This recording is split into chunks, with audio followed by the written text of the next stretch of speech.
के सांसों का नाता ही तोड़ दे। मैंने गुलनार से शादी नहीं की है सर। मेरे साथ ऐसा ना करे चाचा। जो तूने यहाँ रहकर मेरी खिदमत की है उन सब दिनों का तुझे मुआवजा मिल जाएगा।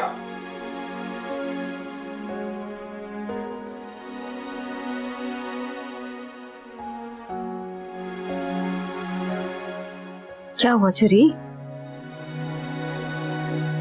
जी क्या सोच रही है? मैं ये सोच रही हूँ कि मैं क्या करूंगी, कहाँ जाऊंगी मैं। वो सब भी हो जाएगा।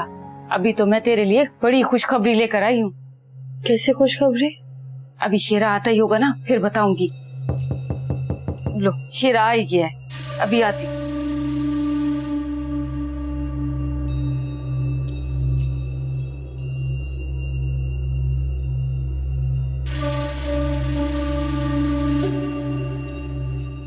पूर्वा माँ, कहाँ चली गई थी आप? हाँ, कहाँ चली गई थी मुझे छोड़ के? कहाँ चली गई थी? अल्लाह साईं तेरा शुक्र है।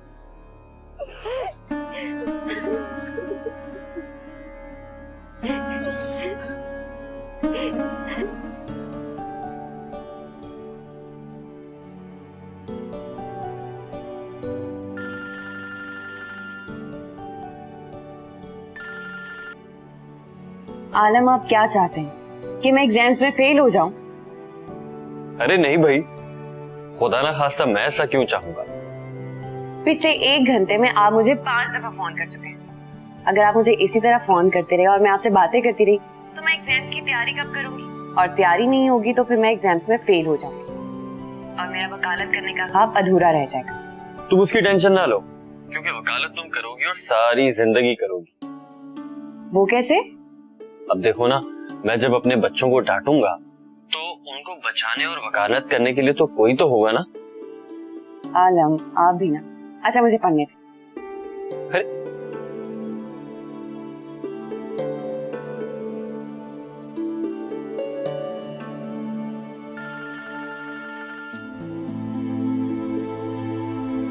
अब क्या है आलम?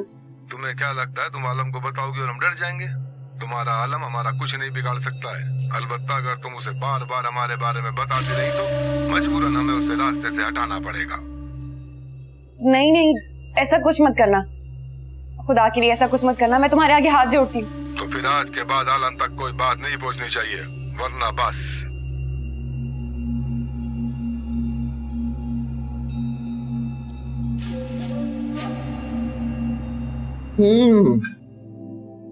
Very tasty.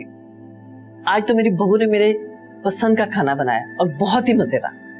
क्या बात है अम्मी, आजकल अपनी बहू से बड़ी खुश हैं आप। क्यों, तुम्हें हम दोनों को ऐसे देखे अच्छा नहीं लग रहा? नहीं भाई, अब अगर घर में इतना अमन रहेगा तो मैं तो बिल्कुल ही बोर हो जाऊंगा।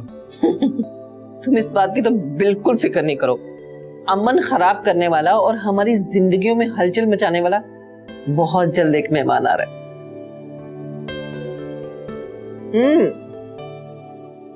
याद आया कि मैंने राबिया की छोटी सी गोद भराई की रस्म रखी है। मिठाई वाले को तो मैंने कह दिया था, लेकिन खाने का इंतजाम तुम देख लेना। देखो बहुत अच्छा होना चाहिए। आप बेफिक्र रहें। और हाँ राबिया बेटा, तुम एक लिस्ट बना लो मेहमानों की, और देखो सबसे पहले तुम्हारे घर वालों का नाम होना चाहिए। और वैसे तुम उन्हें कॉल करके भी बता दो याद से। खाओ भी। पूर्वा माँ, आप कहाँ चली गई थी? आपके जाने के बाद मेरे साथ क्या क्या नहीं हुआ। ऐसा लग रहा था कि मेरे सर से छत ही चली गई, पैर थोड़ी जमीन। ऐसा लग रहा था कि तन्हा हो गई, पर आसमान और नीचे जमीन। ऐसा लग रहा था कि मेरे पैरों तले अब जमीन कभी भी नहीं आएगी। मैं सड़क पे इधर से उधर एक एक आदमी से मदद की भीख मांग रही थी। अचानक एक बड़ी सी गाड़ी आई, मुझे कुछ होश ही नहीं रहा। आँख खुली तो एक अस्पताल में पाया खुद को। कोई मुझे खिराती अस्पताल में छोड़ गया था। फिर शेरा मुझे ढूंढता हुआ आ गया। शेरा और उसकी माँ ने मेरी मदद करने के लिए मुझे कहा था। पहले मुझे यकीन नहीं आया, लेकिन अब जब आपको यहाँ पे लेके आ गए तो मुझे इस बात का यकीन आ गया कि ये मेरा साथ देना चाहते हैं। पर पुत्र, ये हमारी क्या मदद करेंगे? शेरा की माँ बता रही थी कि कुछ अर्से पहले तमीना बेगम के यहाँ वो जॉब करती थी। बहुत नेक औरत है। कह रही थी कि मुझे भी उसके पास लेके जाएंगी, रहने के लिए जगह देंगी और गुजारा करने के लिए जॉब भी। देख ले पुत्र, कहीं ये भी धोखा ना हो। हमारे हक में तो अच्छे अच्छे लोग भी बुरे हो गए। कसूर धोखा देने का नहीं है पुलवामा, हमारी तकदीर का, जो बार बार हमें मुंह के बल गिरा देती है। सारे जहां को तो आजमा लिया, इनको भी आजमा लेते हैं। और कौन से ये हमारे अपने जो हमें दुख होगा। तू ठीक कहती है पुत्र, ठीक कहती है।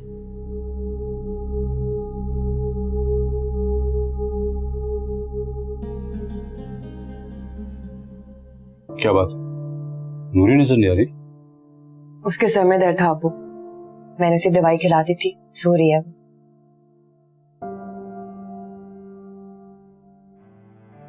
तुम कुछ परेशान लग रही हो।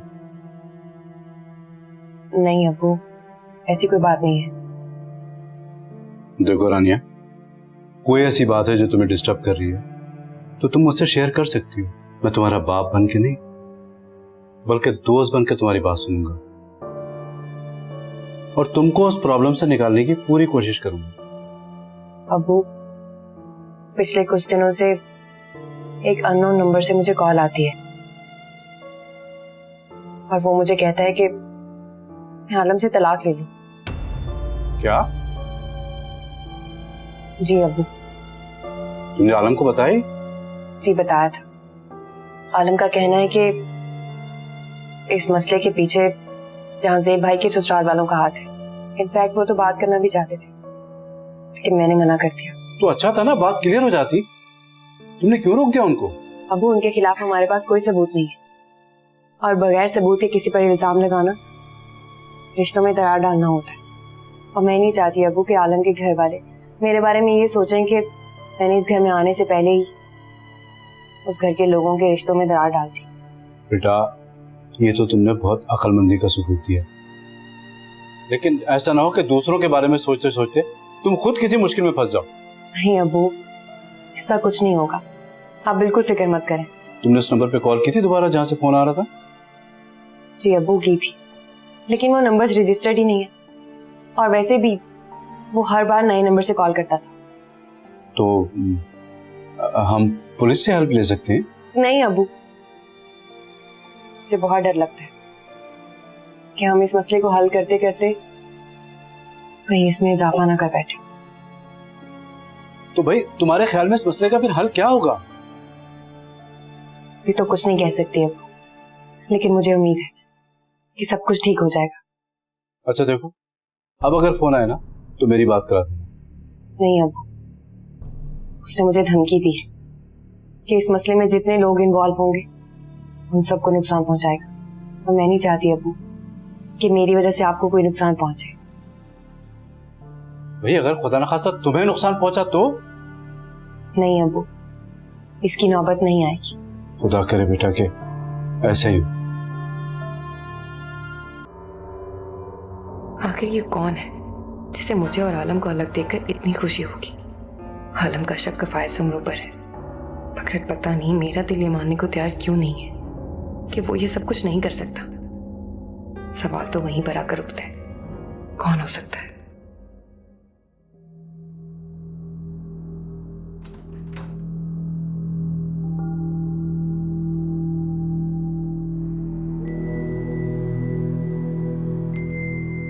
राबिया जी। एक बात पूछूं? पूछे। तुम टेबल से इस तरह गोद भराई की बात सुनकर यहाँ क्यों चली आई? क्योंकि पिछली दफा जब मेरी गोद भराई हुई थी तो मेरी गोद खाली हो गई थी। अब मुझे बहुत डर लगता है कि मैं लोगों से अपनी खुशियां शेयर ना करूं। ऐसा ना हो कि मेरी खुशियों को नजर लग जाए और जो मेरा हो वो मेरा ना रहे।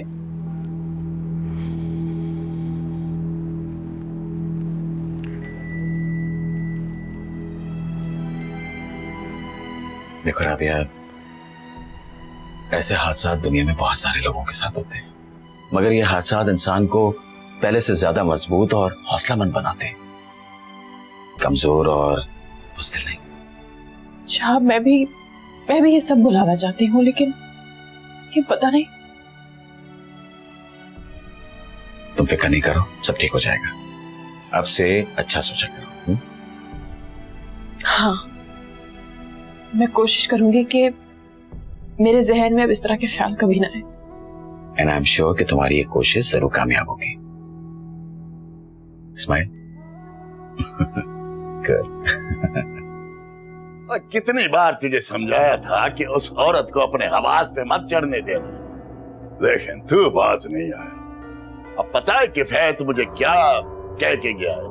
उसने कहा है कि बेटे का कड़वा घूंट तो मैंने हलक से उतार लिया है, लेकिन अगर मेरी बेटी की जगह कोई घटिया औरत आ गई, यानी अगर तूने गुलनार से शादी कर ली, तो उसकी सजा सिर्फ तू नहीं पूरे खानदान को भुगतनी पड़ेगी।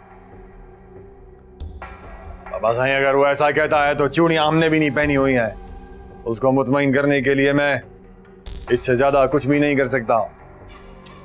मुझे ये बता, तूने उससे निकाह किया है?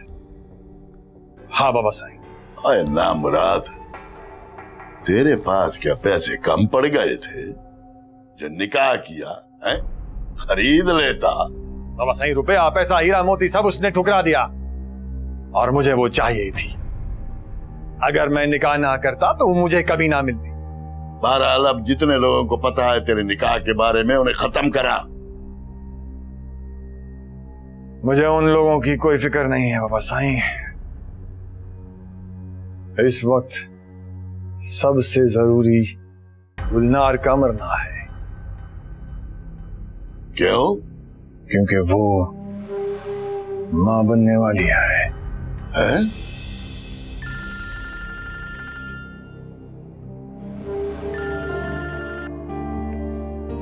हेलो।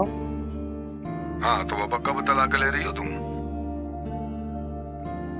जब तक जिंदा हूँ तब तक तो नहीं। हम तो चाहते थे तुम प्यार से समझ जाओ, अब तुमने बात ही खराब कर ली है। अब बाबा सुनो, हमारी भी जिद है कि हम तुम्हें बर्बाद कर देंगे। देखो, मैंने तुम्हारा क्या बिगाड़ा है? इस तलाक से भला तुम्हें क्या फायदा होगा? मैं तो तुम लोगों को जानती भी नहीं कि तुम कौन हो। अरे बाबा, तुमने किसी के हक पे डाका डाला है, और इसका हक इसको मिले, इसके लिए जरूरी है कि तुम आलम से तलाक ले लो। कौन सा हक? किसका हक? मुझे तो कुछ भी समझ में नहीं आ रहा। होशियारी करती है, ऐसी बातें पूछकर तू हम तक पहुंचना चाहती है। बाबा, तू 1000 कोशिश कर, पर हमारे बारे में कुछ नहीं जान सकती। अलबत्ता तलाक ना लेने के फैसले पर पछताएगी तू जरूर। समझ ले, अब तेरी बर्बादी के दिन शुरू हो गए। Hello hello.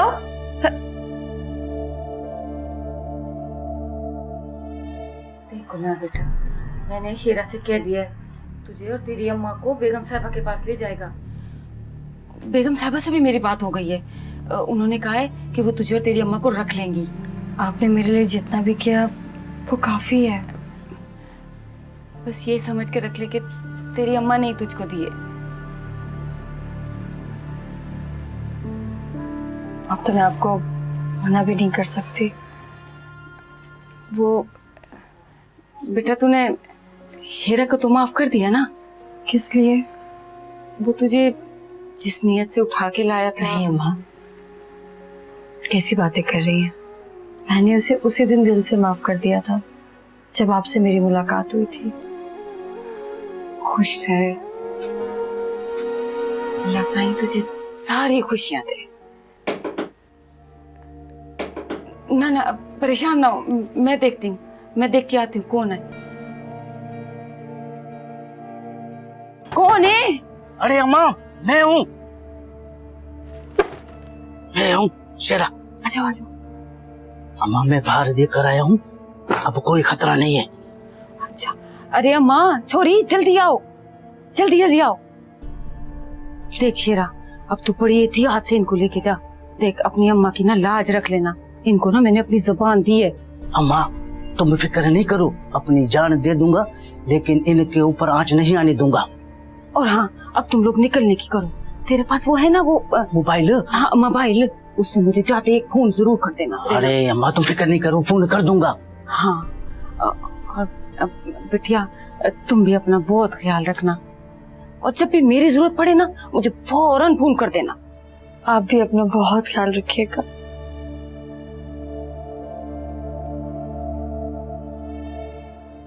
खुदा हाफिज बहन।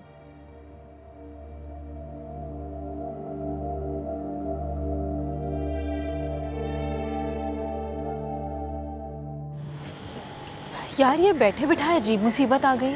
तो मुझसे एक बार पूछती तो सही कि भाई साहब मुझे तलाक दिलवाकर आलम से आपने अपनी बहन का रिश्ता करना है। तुम भी ना मारिया, कुछ भी बोलती हो। ठीक ही तो कह रही हूँ, मैं होती तो अब तक उसका दिमाग दुरुस्त कर चुकी होती। पता नहीं कौन सड़क छाप है जिससे तुम बिला वजह खौफजदा हो जा रही हो। अगर वो कोई सड़क छाप भी है ना, तो उसके पीछे कोई बहुत बड़ी ताकत है जिसके दम से वो इतनी बड़ी बात कर रहा है। पुलिस में कंप्लेन करवा दें? अब्बू ने भी यही कहा था, लेकिन मैंने मना कर दिया। तुमने ये सब अंकल को भी बता दिया? मैं तो बताना नहीं चाहती थी, लेकिन अब्बू ने मेरी परेशानी देखी, उन्होंने बहुत इसरार किया तो मैंने बता दी। खैर ये तो तुमने अच्छा किया, इतनी बड़ी बात छुपानी भी नहीं चाहिए थी, वरना खामखा बाद में किसी और तरीके से बात सामने आती तो मसला पैदा हो जाता। लेकिन ये बात तो तय है कि हम तुम मिलकर भी इस मसले का हल नहीं निकाल सकते, और सबूत के बिना हम तो क्या कोई भी इस मसले का हल नहीं निकाल सकता, और पुलिस ही सबूत तलाश करेगी ना। बच्चे एक बात तो बता, क्या वाकई साईं ने इस गुलनार से निकाह किया हुआ था? मुझे क्या पता, ये साईं लोगों के काम है, साईं लोग जाने। तू पहला मर्द है जो अपनी औरत से दुनिया वालों के राज छिपाता है। अरे बाबा, तुझे इन लोगों के मामलात में ताक झाक की क्या पड़ी रहती है? पूरा गांव बातें बना रहा है और तू मेरा मुंह बंद कराने पे लगा रहे। क्या बातें बना रहा है गाँव? जैसे तू कुछ जानता ही नहीं। बाबा तू बता देगी तो मर नहीं जाएगी। मरे मेरे दुश्मन। अच्छा बक भी चुप। गांव वालों को तो छोड़, सैन को भी शक है कि साईं ने उस औरत से सच्चे बोल पड़ा रखे हैं। भला ऐसा होता तो उसे शेरा के हवाले क्यों करते? हाँ यही बात तो पल्ले नहीं पड़ रही कि भला कोई अपनी औरत को किसी गैर के हवाले कैसे कर सकता है। तू अपनी तोला भर अकल सोचने में जाया ना कर, ये साईं लोगों के मामले हैं वो खुद निपटा लेंगे। और सुन, तू साईं से साईं के मुतालिक कोई बात नहीं करना, इन लोगों को भरोसा नहीं होता है। ये एक दफा इंसान को सर पे बिठालते हैं तो दूसरी दफा पैरों तले रोन डालते हैं, समझ गई? अच्छा तो गुस्सा क्यों करता है, जैसा बोलेगा वैसे ही करूंगी। चल खाना खा।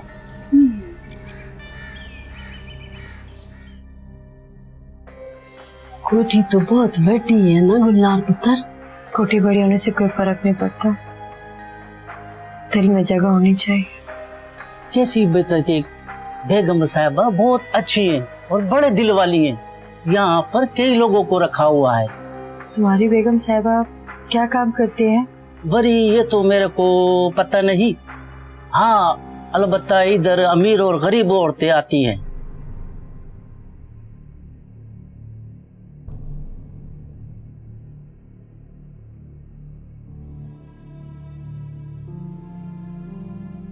यहाँ और कितने लोग रहते हैं? बस बेगम साहबा और साहब जी रहते। बच्चे बच्चे नहीं है? बच्चे नहीं है। सलाम बीबी। वालेकुम अस्सलाम शेरा। अच्छा ये वो लोग हैं जिनके बारे में अम्मा ने मुझे बताया था? तुम लोग अब बिल्कुल फिक्र मत करो, अब तुम्हें डरने की कोई जरूरत नहीं है। अब तुम महफूज हाथों में हो, इस घर को अपना ही घर समझो। शेरा तुम ये करो कि जीनत से कहो इन लोगों को कमरा दिखा दे और इनके खाने पीने का इंतजाम कर दे, ठीक है? मेरी कुछ जरूरी मीटिंग है, शाम को मिलते हैं, फिर तफसील से बात होगी। It's okay. ओके, अल्लाह हाफिज।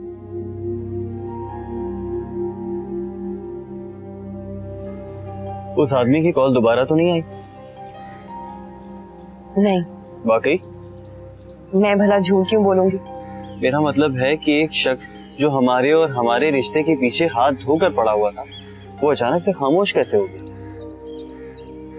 हमारे लिए यही काफी है कि उसने हमारा पीछा छोड़ दिया। अब कैसे इस बात को रहने दें? मेरे ख्याल में मुझे इस बारे में बाबा सही से बात करनी चाहिए। किफायत तुम लोग इतनी घटिया हरकत कर रहे हैं, उनकी नॉलेज में होनी चाहिए ये बात। आलम, मैंने आपको पहले भी कहा था कि उसके खिलाफ हमारे पास कोई सबूत नहीं है, और अगर सबूत ना हो तो कोई भी सच इल्जाम होता है।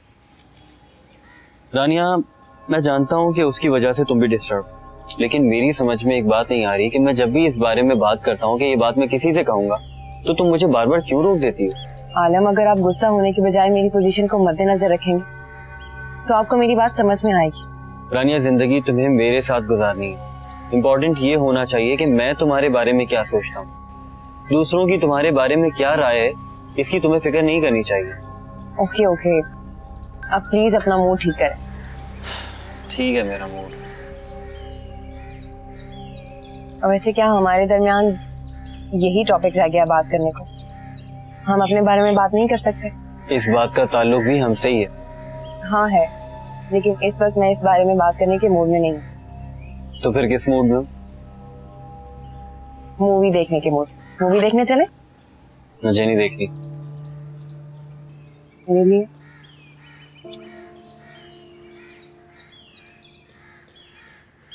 अच्छा, चलते हैं।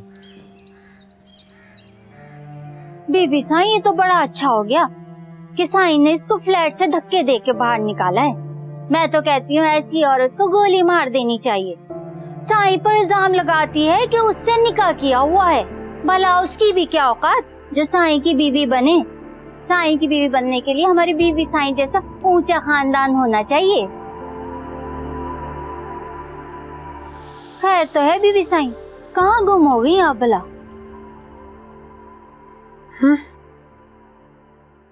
गुम तो तेरे साईं हो गए। मैं समझी नहीं साईं। मेरे साथ होकर भी वो मेरे साथ नहीं होते। कोई बात उन्हें सारी सारी रात सोने नहीं देती। मुझे तो लगता है कि वो लड़की ना उनके दिल से निकली है ना दिमाग से गई है। इसका मतलब है बीबी साईं उसने जरूर साईं पर काला जादू कराया हुआ है। मैंने सुना है बीबी साईं कि शहर की डिग्री वाली लड़कियां ना जादू मंत्र जानती हैं, और मर्द इनके चक्कर में पड़ जाए तो सारी जिंदगी चकराता ही रहता है। और देखा नहीं कैसा आलम साईं पर उस शहर की लड़की का जादू कैसा चलता है। पर मैंने तो ये सुना है कि डिग्री वाली लड़कियां जादू टोने पे यकीन नहीं रखती। आप भी बड़ी भोली हैं बीबी साईं। इनके पास मर्दों को काबू करने के बड़े तरीके होते हैं। ये अपनी चटक मटक से मर्दों की मत मार देती हैं। तो अब मैं क्या करूं? आप फिक्र ना करें बीबी साईं, मैं आपको पगड़ी वाले बाबा से तावीज ला के दूंगी, फिर देखिएगा साईं किसी औरत के बारे में सोचेंगे भी नहीं। क्या सच? हाँ, मेरा तो आजमाया हुआ है। वो कैसे? मेरा घर वाला भी किसी औरत के चक्कर में पड़ गया था। मैंने पगड़ी वाले बाबा से ना तावीज लाकर उसको पिलाया और 4 रोज में उस औरत की छुट्टी हो गई। अब तो मैं ही उसको लैला नजर आती हूँ। देख मिठी, अगर तू मेरा ये काम करेगी तो मैं तुझे सोने के कंगन दूंगी। हाय सच बीबी साईं? सच। जागीरदारों की औलाद हूँ, झूठ नहीं बोलती। फिर तो समझे कि आपका काम हो गया। अब तू जा, और जाने से पहले जरा मुझसे मिल के जाना। जी बीबी साहब।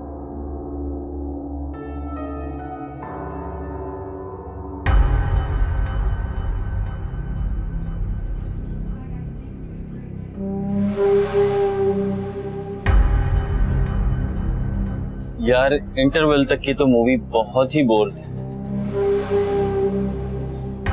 क्या खाओगी?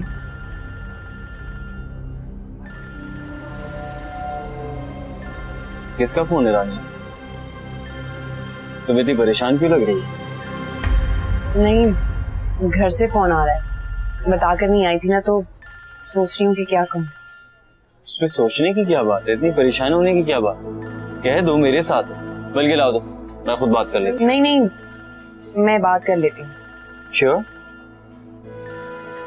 ओके, मैं अभी आई। जल्दी आना, मैं ऑर्डर कर रहा हूँ।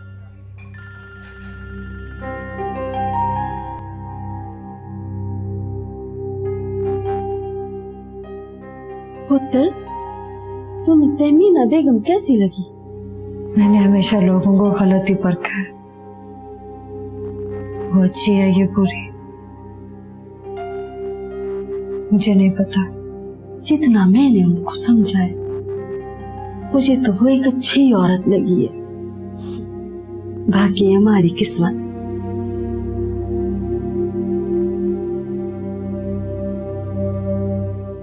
हमारी किस्मत तो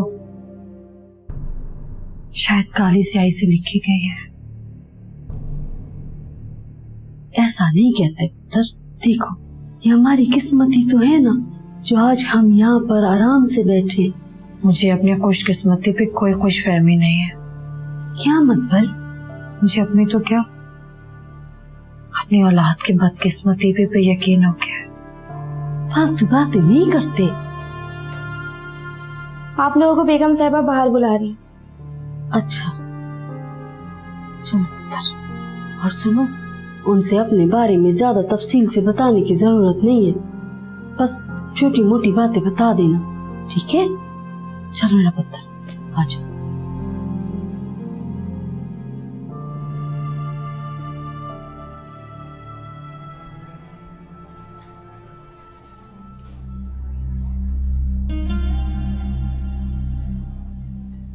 क्या मुसीबत है?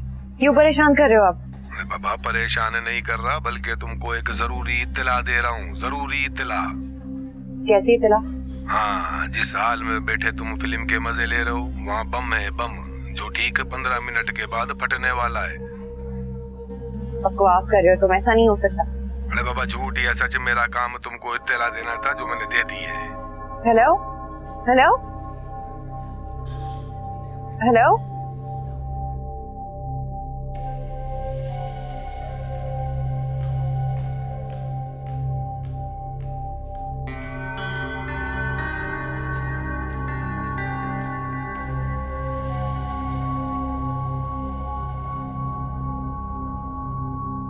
जाओ जाके चाय लेकर आओ। मैं आप ही लोगों का इंतजार कर रही थी, बैठिए। तुम्हारा नाम गुलनार है? जी। अम्मा ने मुझे तुम्हारे बारे में बताया तो था, लेकिन तुम्हारी शादी या प्रेगनेंसी के बारे में तो कुछ नहीं बताया था। क्या करते हैं तुम्हारे हस्बैंड? वो उनके 2 महीने पहले इंतकाल हो गया। वैसे इस तरह होता है, शौहर के मरने के बाद ससुराल वाले बीवी और बच्चे की जिम्मेदारी लेना नहीं चाहते, लेकिन तुम्हारी अपनी फैमिली ने तुम्हें तन्हा कैसे छोड़ दिया? मेरे वालिदैन इस दुनिया में नहीं रहे और उनकी मैं इकलौती औलाद। मेरी पूरी फैमिली, मेरा बच्चा और पुलवामा है। लेकिन अब से तुम, तुम्हारा बच्चा और फुलवा मेरी फैमिली में शामिल है। आप तो हमें ठीक से जानती भी नहीं है, लेकिन आपने इतनी बड़ी बात कह दी। देखो, मैं अपने तजर्बे से ये बात कर रही हूँ, क्योंकि कभी कभी जिंदगी के तल्ख तजर्बात इंसान को खरे और खोटे की पहचान करा देते हैं। कुछ लोग ऐसे भी होते हैं जिन्हें बहरहाल तक तजर्बात से गुजरना पड़ता है, लेकिन वक्त उन्हें सीखने की सलाहियत अता नहीं फरमाता। क्या मतलब? मेरा मतलब है कि मेरे खानदान वालों के रवैये ने मुझे इतना बेएतबार कर दिया है कि किसी पे एतबार करते हुए बहुत डर लगता है। वैसे तुम्हारे वालिदैन के बाद तुम्हारे खानदान वालों का रवैया क्या रहा होगा तुम्हारे साथ, समझ सकती हूँ। इनफैक्ट मैं खुद ऐसे तजुर्बात से गुजर चुकी हूँ। देखो, इसको तरस मत समझना, मैं तुम्हें बड़ी बहन होने के नाते कह रही हूँ इस घर को अपना ही घर समझो। तुम यहाँ कुछ दिन आराम करो, फिर जब बेहतर फील करो तो ऑफिस ज्वाइन कर लेना। लेकिन मैं इतने दिन फारिग नहीं बैठ सकती। अच्छा चलो फिर ठीक है, कल से 1-1.5 घंटे के लिए ऑफिस चली जाना, लोगों से मिल लो, देख लो, और थोड़ा बहुत काम भी समझ में आ जाएगा। जब कंप्लीटली समझ में आ जाए तो ऑफिस की जिम्मेदारियां भी संभाल लेना। ठीक है।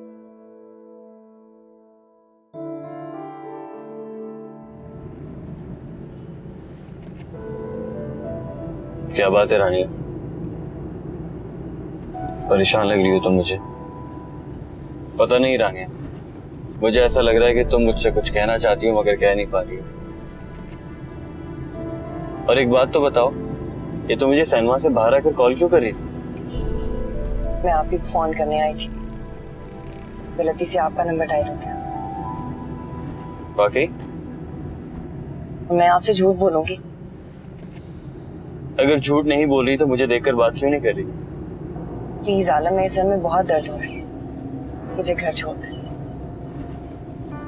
तो इसका मतलब ये है कि मेरा शक गलत नहीं है, रानिया जरूर मुझसे कोई बात छुपा रही है, वरना इस तरह अचानक सिनेमा से उठकर बाहर जाना, मुझे बाहर से फोन करना और इस वक्त गुफ्तगू का मौजू बदल देना, क्या मतलब हो सकता है? जिंदगी ने मुझे ऐसे मुकाम पर लाकर खड़ा कर दिया है, ना तो मैं आलम को सच बता सकती हूँ और ना ही इस सच को छुपाना मेरे लिए आसान है। मैं क्या करूँ, कहाँ जाऊँ, किससे कहूँ, कुछ भी समझ में नहीं आ रहा। राबिया, तुम अभी तक तैयार नहीं हुई? क्यों आंटी, कहाँ जाना है हमने? अरे बेटा, कल मैंने तुम्हें बताया तो था कि अपने अब्बू के घर जाना और उन्हें और रानी को इनवाइट कर लेना गोद भराई के फंक्शन में। थैंक यू आंटी, आपने याद दिला दिया, मैं तो भूल गई थी। अब तो शहाब भी आ गया, तुम ऐसा करो कि पहले उसे चाय दे दो, फिर तैयार हो जाना। ठीक है। और हाँ, वो अगर तुम चाहो तो रानी के ससुराल वालों को भी इनवाइट कर लेना। आंटी आप तो जानती हैं, उसका सारा ससुराल गांव में होता है, यहाँ या आलम होते हैं या उनके जेठ आते जाते रहते हैं। अब उनका ना आंटी मुनासिब तो नहीं होगा ना। लेकिन बेटा फिर भी तुम्हारा तो फर्ज है ना, तुम उसकी सास को फोन कर देना, वरना बात रह जाएगी, बिला वजह बाद में शिकवा करेंगी। ठीक है, मैं उन्हें सुबह फोन कर देती हूँ। अब जल्दी से तैयार हो जाओ, तुम्हें शहाब के गुस्से का पता है ना कि उसे इंतजार करना कितना बुरा लगता है। चलो जाओ। ठीक है।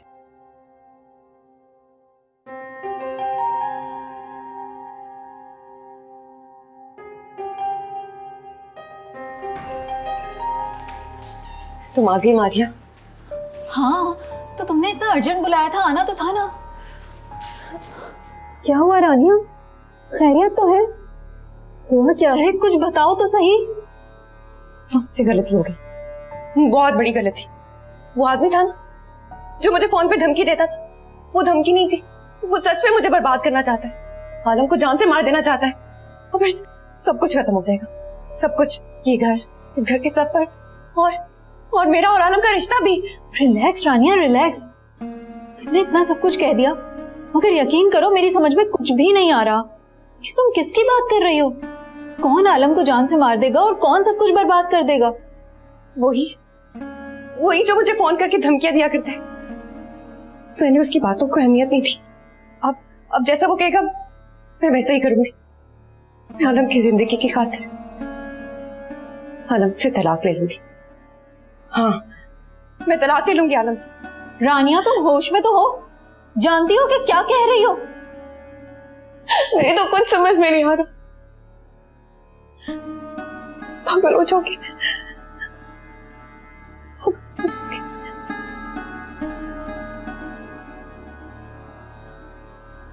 दिल में जो बस के सांसों का नाता ही तो